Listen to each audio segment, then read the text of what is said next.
Bien le bonjour. Bonjour, bonjour.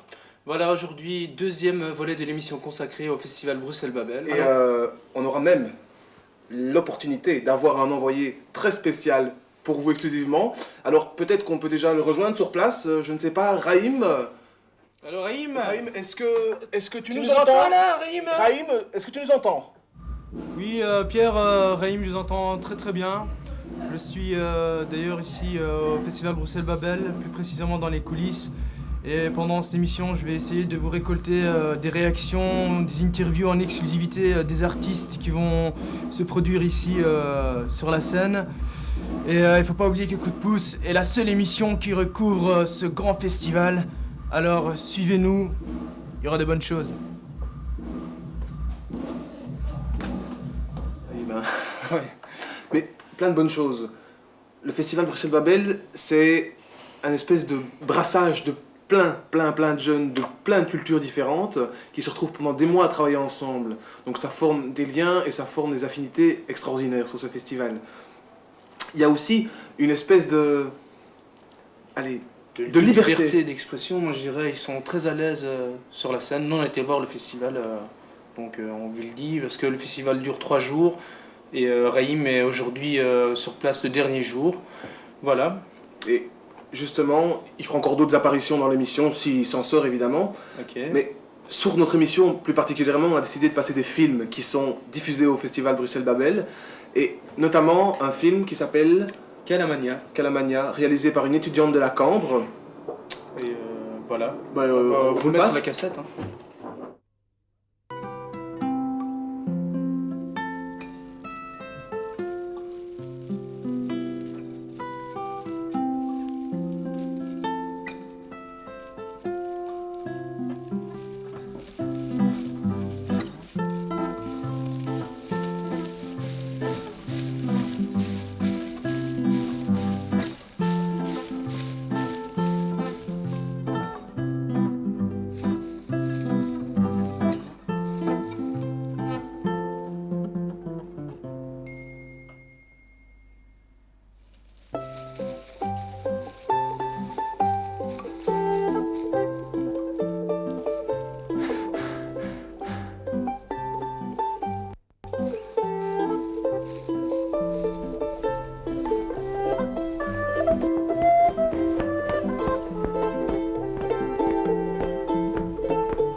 Voilà, j'espère que vous avez apprécié ce film. Nous, au collectif, on a bien aimé le côté esthétique de l'image et de la musique. Sinon, à un niveau plus philosophique, il y a eu des réactions qui sont éveillées. Et on va discuter avec Pierre. Mais voilà, ce qui a été soulevé dans le collectif, c'est cette image de la femme qui apparaît dans le film.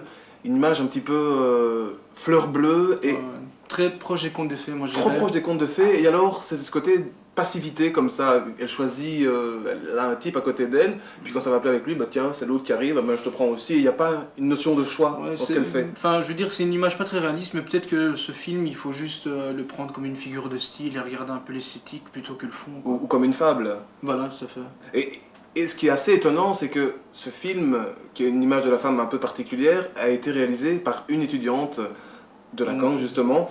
Mais C'est une vision féminin, quoi. c'est une vision féminine. Mais c'est sa vision à elle, évidemment. Et pour cette émission-ci, on n'a pas pu trouver la... On n'a pas pu, on n'a pas eu le cherché. temps On n'a pas eu de le la temps de chercher contacter, et la voilà. réalisatrice, ni d'avoir, elle, son point de vue sur son film.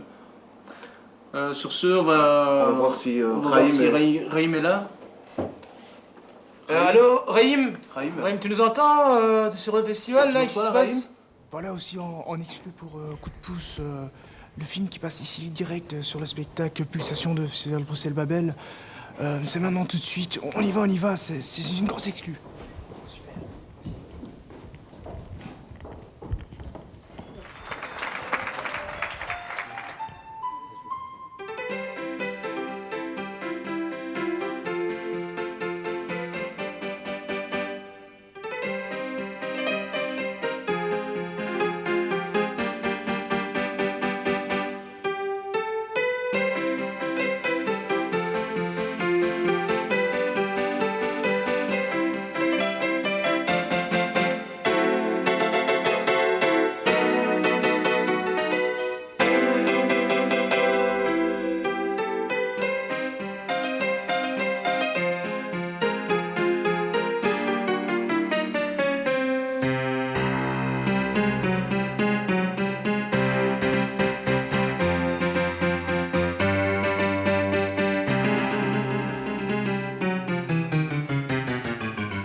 Voilà, j'ai aussi pu dénicher les réalisateurs et les personnes qui sont occupées du film qu'on vient de voir à l'écran. Karl et Nathalie, on va leur demander leur réaction. Donc c'est donc l'atelier vidéo qui a été déroulé dans le CPS de Bruxelles 1000 pour le Festival Babel, donc sur le thème de l'amour aussi. Il a été réalisé quand même, ça a été assez court les ateliers qu'on a eus. Voilà. Énormément de choses à faire, il y a autant la technique, chacun doit au moins tenir une seule fois la caméra. Et alors le jeu, quoi. Surtout travailler beaucoup le jeu. On a été quand il faisait beau au parc. On a fait beaucoup d'impro et à partir des impros, on a essayé de construire des différentes parties qui constituent le film. Alors, ce que je tiens à dire aussi, c'est qu'au départ du film, c'est qu'on est allé avec eux au musée du cinéma. Et que pour ce film-là, au départ, c'est qu'on avait une mauvaise caméra qui ne prenait pas bien le son et qu'on a décidé de faire un film muet. Et c'est pour ça. Mais au départ, ils étaient un peu réticents parce que peur que leurs camarades les voient, etc., que leurs parents les voient, peur de leur image, évidemment. Mais après, quand ils se sont vus, quand ils ont vu que les gens ont rigolé, quand ils ont vu que les gens ont applaudi, là, évidemment, ils étaient enchantés. En tout cas, un grand merci. Merci. Merci Pour le à travail que vous. vous avez aussi. Voilà.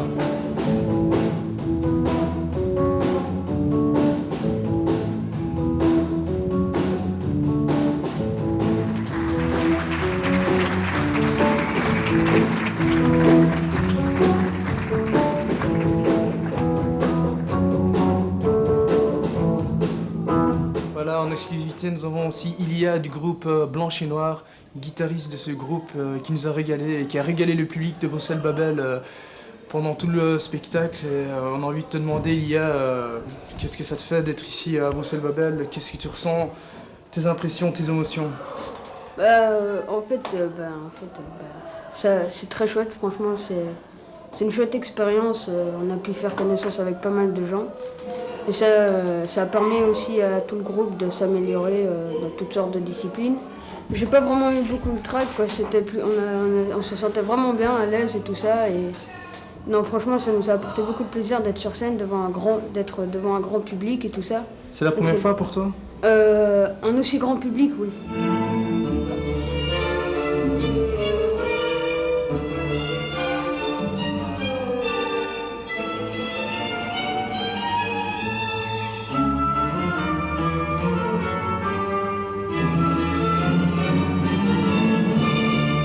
Voilà, nous sommes en présence de Abdella et de Elodie, qu'on a vu à l'émission passée. Et on va aussi leur demander leurs avis, leurs sentiments par rapport au spectacle. Un très beau spectacle de danse où ils ont bossé ensemble aussi. Voilà, je vous laisse la parole. Ben voilà, au fait, les premières impressions, c'est un soulagement parce que c'est enfin terminé. Ouais. On a eu énormément de stress le premier jour. Personnellement, moi j'ai l'habitude de jouer sur scène, mais c'est la première fois où je me lance dans d'autres disciplines que le théâtre. Voilà. Alors nous avons essayé le chant, nous avons essayé, on n'appelle pas ça de la danse classique, mais plutôt néoclassique, on va dire. Et ça t'a apporté quelque chose, toi, personnellement? T'as senti que cette année Bruxelles Babel, t'as gagné quelque chose qui s'est passé? Découvert un art que je n'avais jamais touché. Voilà, et que je conseille vivement d'essayer parce que nous avons eu beaucoup de retours en disant qu'on avait donné des frissons aux gens et c'est agréable d'entendre ça. Okay. Donc, en fait, le truc très simple, c'est qu'il suffirait qu'on change les couples et je pense que nous ne pourrions pas donner ou interpréter de la même manière parce que nous avons, l'art de la scène au théâtre, elles ont l'art de la scène de la danse classique parce qu'elles font de la danse classique. Et des affinités se sont créées. Moi, j'ai créé avec ma partenaire, avec son partenaire. Et il suffirait de changer les couples et je crois qu'il y aurait déjà... Il faut réapprendre à connaître la personne, savoir comment la toucher, où la prendre, parce que les gabarits et les centres de gravité sont tout à fait différents d'une personne à une autre. Et quoi, il y a de l'amour qui est passé aussi, quoi, alors? C'est plus que l'amour, disons, c'est de l'amour. La complicité de l'amour, c'est de la complicité. Et je veux dire, le fait d'avoir travaillé ensemble et de faire confiance à son partenaire, c'est la première base de l'amour, faire confiance. Ouais, c'est vrai. La seule chose que je conseille aux gens qui aiment l'art de la scène et qui ont envie de donner du cœur, comme la personne qu'on entend crier là, qui a besoin de s'exprimer, c'est de venir y participer. Ouais. Parce que le vivre, c'est plus intéressant que de le voir. Ok. Merci beaucoup. Voilà, on reprend l'antenne alors. Hein. Ben, on va essayer de la garder, puis on vous la rendra en fonction si vous avez encore des exclusivités. Ok. Ben là, il est temps pour nous de vous passer Le troisième film pour le vous, troisième film qui s'appelle La face cachée des contes. et qui a été réalisé par l'atelier Enfants Admis. Caméra enfant ami même. Caméra Enfants Oui, Admis. c'est plus facile pour D'accord, voir un film.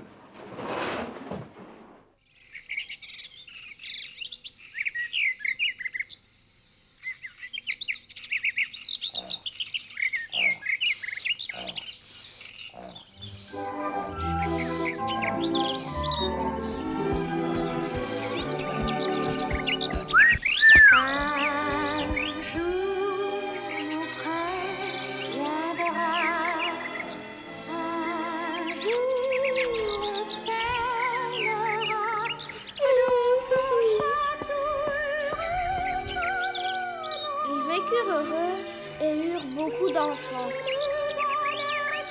10 ans plus tard. Moi je suis Tarzan et moi je suis Jay. Youpi! Oui, c'est pas mal rentré.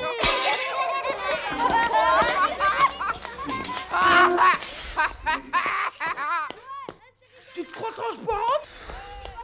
Regardez, la moitié du record du monde, c'est 12,50 m cette fois-ci. C'est pas possible. Oui. Arrive. Ça va.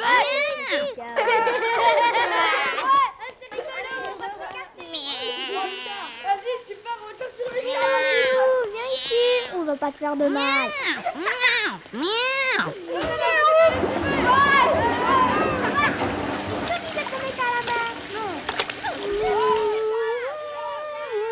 Ma bière! Ma bière! Oh, ma bière! Je commence à avoir soif!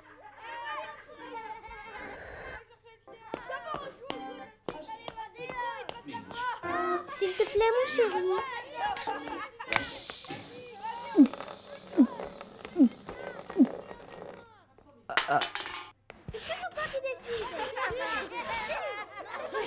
Attrape mon frisbee! C'est moi qui vais gagner! Attrape ça! Il en reste plus que 2! On n'a plus que 2 chats! Oh, c'est pas grave, c'est des assez plus vite!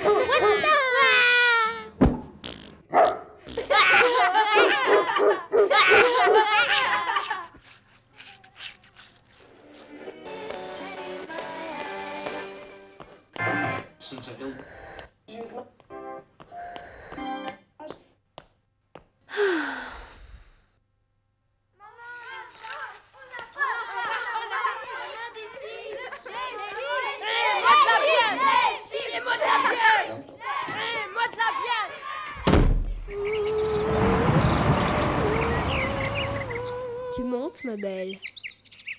Ils vécurent heureux et eurent beaucoup d'enfants.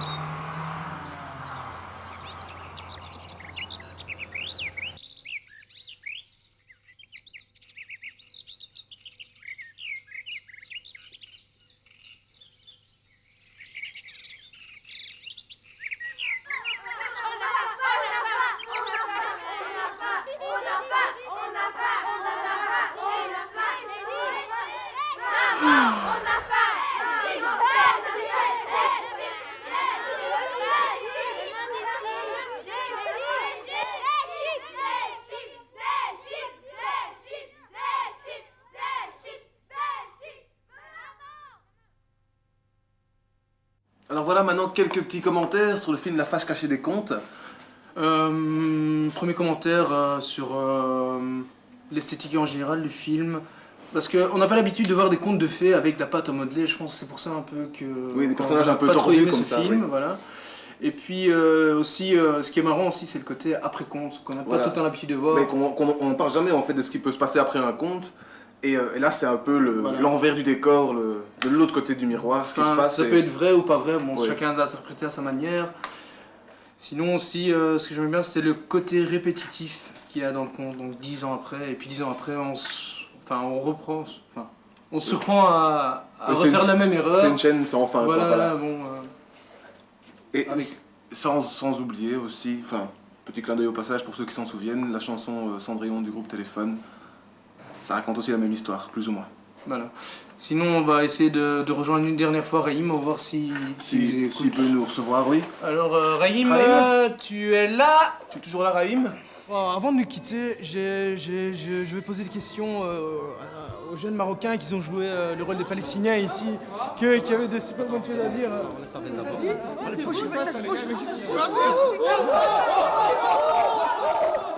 Raïm? Il est là ou pas? Raïm? On est quoi vous êtes très gentils, les gars. Vous allez C'est comme ça, toi. T'as de la chance que de bonne humeur. Et voilà, Raïm, on espère que vous allez bien. En même temps, il a bien cherché. Hein. Bien sûr, il était assez schizo pendant toute l'émission. Et oui. Avant de nous quitter. Ah, dans 15 jours? Voilà, dans 15 jours. Dans 15 jours. Ciao. C'était nul. C'est hyper nul, je sais pas pourquoi.